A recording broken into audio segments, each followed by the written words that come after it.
Queridos, a graça e a paz do Senhor. Meu nome é Ezequiel Castro. Nós vamos estar juntos nesse curso, a pregação da Palavra de Deus e algumas noções básicas de homilética. A nossa aula inicial vai ser mais de apresentação, nós vamos entender de fato o conteúdo e é preciso que nós tenhamos total atenção e consultemos ao nosso Deus para que Ele nos auxilie nessa missão que é estudar a Sua Palavra. Amém? Vamos orar ao Senhor. Senhor, nosso Deus e nosso Pai, nós somos gratos a Ti, Espírito Santo, por essa oportunidade que o Senhor tem nos concedido e te pedimos que o Senhor seja o nosso instrutor, esteja do nosso lado, que o Senhor venha fazer com que a Tua presença possa ser sobre as nossas vidas e que nós possamos compreender aquilo que o Senhor quer ministrar aos nossos corações. É o que nós te pedimos, gratos a Ti, em nome de Jesus. Amém. Queridos, vocês vão estar com o nosso material e é preciso que vocês acompanhem. A nossa aula inicial, nós vamos tratar de objetivos gerais e principalmente sobre o método da pregação, que é o foco da nossa aula. Tudo bem? Inicialmente, é preciso que nós compreendamos o que é o método, certo? Afinal, se eu preciso compreender qual é o método da pregação, eu preciso, sobretudo, entender qual é o método. A palavra método é considerada como uma palavra que vem do termo grego métodos, que significa caminho, e refere-se ao modo usado para chegar a um fim. Seu significado original indica o caminho que leva a um lugar. Queridos, precisamente nós vamos nos deter essa palavra lugar para o próximo tópico da nossa lição. Tudo bem? Inicialmente é preciso que nós entendamos que o método não é nenhum bicho de 7 cabeças. É apenas o meio, o percurso que nós vamos utilizar para chegarmos ao nosso objetivo. Afinal, é isso que nós necessitamos quando manuseamos a Palavra de Deus. Temos objetivo, temos um foco, temos um alvo. E é essa a nossa visão central nessa lição. Encontrar o MIT, encontrar o centro, o objetivo da pregação da Palavra de Deus, da formação do sermão. Isso nós vamos ver em alguns pontos e nas aulas posteriores. Tudo bem? Vamos ler o que está no nosso slide. O método da pregação. É preciso inicialmente compreender que a pregação é um recurso expositivo do reino de Deus, pelo qual se dá a exposição das verdades espirituais que a Bíblia, a palavra de Deus, nos revela. Os servos desse reino devem buscar excelência no ato de pregar, levando em conta que os povos não ouvirão se não houver quem pregue. Essa é a verdade que o apóstolo Paulo afirma ao escrever aos Romanos, na altura do verso 14 do capítulo 10. Mas, como todo bom recurso, a pregação vem acompanhada por um método, o qual teremos como objeto de estudo nessa abordagem inicial. Bom, é preciso que nós compreendamos, inicialmente, a pregação como um recurso. E um recurso de quê, Ezequiel? Nós entendemos, como cristãos, nós compreendemos a necessidade que as pessoas têm de conhecerem a Cristo. E não apenas a Cristo, mas o seu plano salvífico. E é necessário que nós sejamos promotores de uma visão de reino. Por quê? O reino era o MIT, era o foco, era o centro da pregação de Jesus. E nós não podemos fugir dessa realidade, daquilo que foi o centro da pregação de Cristo. Afinal, nós somos cristãos. Sobretudo, as pessoas não precisam ouvir aquilo que nós temos para dizer apenas de forma avulsa, aquilo que dá na nossa cabeça, que vem da nossa vontade. É preciso que nós venhamos sistematizar a forma de pregação para que isso seja feito com excelência. O que nós mais vemos, isso, enfim, é um problema geral, são pessoas que elas se autodenominam pregadores da Palavra de Deus, sentem-se pregadores da Palavra de Deus e não buscam o conhecimento necessário para que esse recurso seja usado com eficácia na vida das pessoas. Além do mais, é preciso que nós consideremos que o que nós estamos fazendo no ato de pregar, em usar o recurso da pregação, é um serviço promotor do reino de Deus. Ou seja, é de uma responsabilidade ímpar.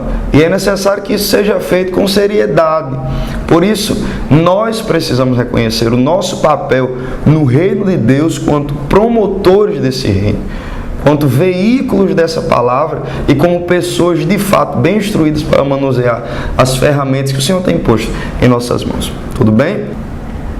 Seguindo para o próximo ponto, é necessário que nós entendamos, que nós possamos compreender como estabelecer o alvo. E isso é um fato, até porque é extremamente necessário. O lugar de chegada do caminho traçado.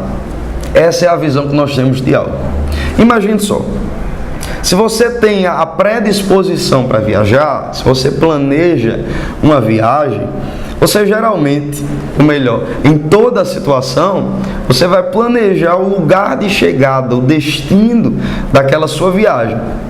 Se nós formos olhar isso no quesito da pregação, nos sentidos da homilética, nós precisamos compreender, nós precisamos entender que a viagem seria a pregação, o caminho seria o método, e foi o que nós abordamos anteriormente, o método da pregação, e esse destino, o destino final da viagem, seria o alvo da nossa pregação. E quando eu falo de alvo, é necessário que haja uma dissociação desses conceitos. Eu não falo de público-alvo, e sim do objetivo, o resultado que eu espero ao fim desta minha viagem, ao fim desta pregação. Esse é o nosso alvo. Entendido a importância do estabelecimento do alvo, nós precisamos agora buscar meios, encontrar caminhos para alcançar esse alvo. Tudo bem? E é essa a nossa visão ao entendermos como estabelecer o alvo. Observando os princípios apresentados anteriormente, é preciso considerar, para estabelecer o alvo, a necessidade dos ouvintes. Logo, é preciso que o pregador as conheça. A partir do conhecimento da necessidade dos ouvintes, faz-se necessário ir em busca de meios para satisfazer, suprir necessidades como o sentir-se amado, ser salvo e ser útil, as quais são comuns entre o público geral. Deve ser estabelecida uma questão: o que devo pregar para suprir a necessidade de quem ouve? Para responder a essa questão, é preciso recorrer ao orientador supremo de toda a pregação, o Espírito Santo, aquele que conhece de fato as reais necessidades dos ouvintes do expositor. Queridos, tratar desse ponto de forma superficial ou apenas para cumprir tabela não faz muito sentido. Eu peço que você atente ao que vai ser dito aqui e guarde isso no seu coração. Existe uma necessidade ao se pregar a palavra de Deus e, sobretudo, para se estabelecer um alvo, é conhecer o seu ouvinte, conhecer aquele que vai estar lhe ouvindo. Isso é um princípio didático. Afinal, se nós estivermos em uma sala de aula, para que nós apliquemos um método, para que nós usemos alguns recursos, é necessário que nós conheçamos o nosso alunado. Na pregação, isso não é diferente. Apesar de parecer uma coisa absurda, você precisar conhecer aquele que lhe ouve. E de fato assim o é. Certo? E é necessário que nós entendamos também que não estamos sozinhos na ministração da palavra de Deus, que nós não fazemos isso apenas por nossos conhecimentos, por intermédio da nossa sabedoria, enfim, das informações que nós adquirimos com o tempo, que aprendemos. Mas é preciso que nós entendamos que o Espírito Santo de Deus atua sobre as nossas vidas para que nós possamos usar desse recurso que é a pregação da sua palavra de forma eficaz, de forma que tenha efeito na vida das pessoas. Para estabelecer esse alvo, é preciso que eu conheça o meu público. E para que eu conheça o meu público, eu preciso consultar alguém que de fato conhece intimamente aquele que vai me ouvir. E esse é o Espírito Santo de Deus. Daí a importância, a necessidade de uma vida no altar, digamos assim. Uma vida de comunhão com Deus. Afinal, eu preciso que o Espírito Santo de Deus compartilhe comigo informações particulares, segredos da sua parte. É necessário que eu estabeleça com Deus uma relação de amizade para que Ele atue sobre a minha vida e eu efetue essas ações de reino de forma prudente, de forma sábia e de forma que cause efeito na vida de quem me ouve, como nós acabamos de comentar. Tudo bem? É necessário que isso fique evidente, que isso fique claro e bem ratificado na nossa mente quando nós pensarmos no método da pregação, certo? Partindo para o próximo ponto, quero que você observe comigo um texto que se encontra no capítulo 2, precisamente nos versos de 10 a 12 da primeira carta de Paulo aos Coríntios, e diz assim o texto sagrado: Deus, todavia, o revelou a nós por intermédio do Espírito, porquanto o Espírito a tudo investiga, até mesmo as profundezas de Deus. Pois quem conhece os pensamentos do ser humano, a não ser o espírito do homem que nele reside? Assim, igualmente, ninguém conhece os pensamentos de Deus, a não ser o Espírito de Deus. Nós, entretanto, não recebemos o Espírito do mundo, mas sim o Espírito que vem de Deus, a fim de que possamos compreender o que por Deus nos foi outorgado gratuitamente. Amém, querido? Que texto maravilhoso. Eu particularmente acho um texto lindíssimo. A forma com que Paulo descreve a onisciência, que é um dos atributos da Trindade, a onisciência do Espírito Santo de Deus. Paulo, ele afirma que quem conhece o homem, o espírito do homem, e quem conhece até mesmo as profundezas de Deus, é o Espírito de Deus. Ora, a igreja não é minha, a igreja não é nossa, a igreja é de Deus. Logo, Ele é o que sabe as necessidades principais, as mais agudas do seu povo. Por isso é necessário que eu o consulte para conseguir, assim, estabelecer o alvo da minha pregação. Tudo bem? Paulo, ele fala algo interessantíssimo, na última parte desse verso, quando ele diz: nós, entretanto, não recebemos o Espírito do mundo, mas sim o Espírito que vem de Deus, a fim de que possamos compreender o que por Deus nos foi outorgado gratuitamente. E o que é outorgado? O outorgado é aquilo que nos é um favor que é nos concedido, aquilo que nos é dado. E ele diz aqui, outorgado gratuitamente, ou seja, é um favor que foi me dado sem um preço a ser pago. E isso nós podemos entender nesse texto por graça. E somente o Espírito de Deus pode nos revelar em Cristo e na sua palavra aquilo que foi nos dado por graça.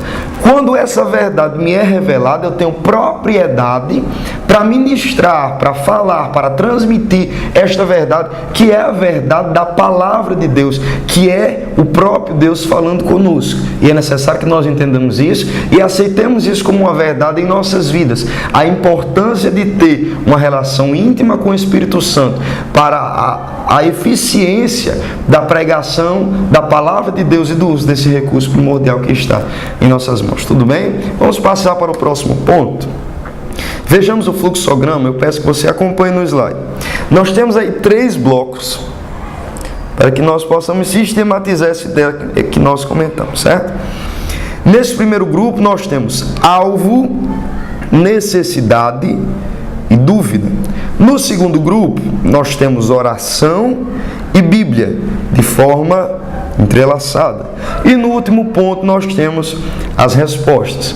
Se nós observarmos o fluxograma da forma que ele está, nós vamos entender o passo a passo da construção deste meu alvo, do alvo da minha pregação, certo?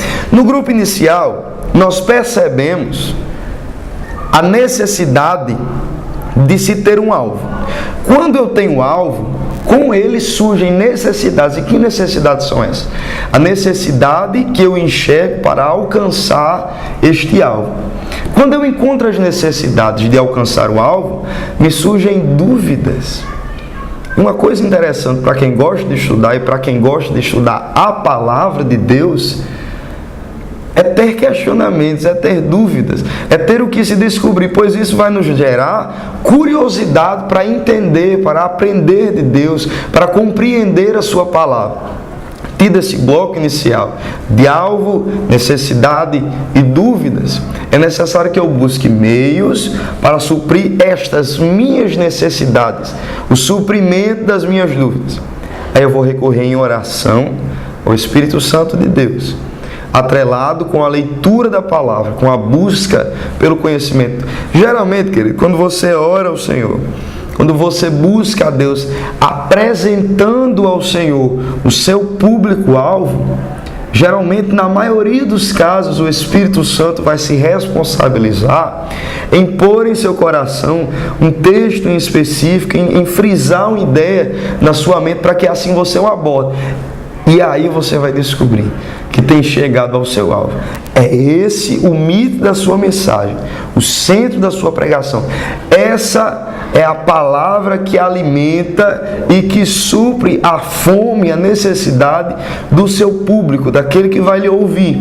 Isso é importante, querido. Não há coisa melhor do que estar no centro da vontade de Deus e, inicialmente, precisamente, quando o Espírito opera para que essa ação eficaz da pregação aconteça de forma precisamente com efeito na vida do seu ouvinte. E no último bloco nós chegamos ao nosso resultado final, que são as respostas. E essas respostas me levarão a compreender quais as necessidades do meu público-alvo. Quando eu estabeleço um alvo, quando eu recorro ao Espírito e à leitura da palavra com toda certeza, o resultado final disto será as respostas, e essa resposta me ajudará na construção do sermão e na formação sistemática da pregação, que é o que nós vamos ver nas próximas aulas. Queridos, por hoje nós entendemos toda essa introdução daquilo que deve ser entendido por pregação, por alvo, as necessidades do seu público, e nas aulas seguintes nós vamos entender a construção do sermão e a sua melhor forma de aplicação. Tudo bem? Que Deus os abençoe, que o Espírito Santo os guie e os instrua neste caminho tão maravilhoso que é conhecer a palavra de Deus.